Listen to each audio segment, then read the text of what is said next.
Designing your resume can seem intimidating at first, so we're here with some simple but effective ways to get your resume polished and organized.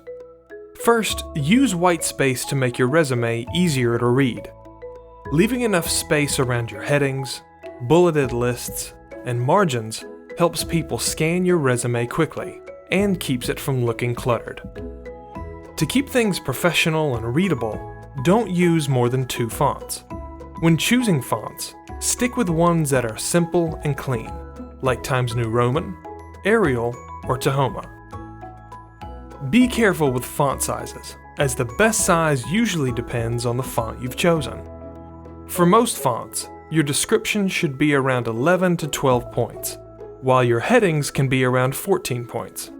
Your font should be easy to read, but not oversized, so you may have to play with it to get it just right. Try using bold and italics to emphasize keywords, such as job titles or headings. However, you should do so sparingly, because if you bold or italicize too much, your emphasis will be lost. Don't overuse color when trying to accent parts of your resume. Although careful use of color can sometimes help you stand out, it can potentially put off hiring managers. When in doubt, the safest option is to not use color at all. No matter what type of design element you use, be consistent throughout your resume. For example, if you modify one of your headings, be sure to modify all of them in the same style.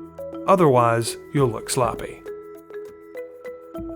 Putting some time into the design of your resume can help give it an extra layer of polish and readability.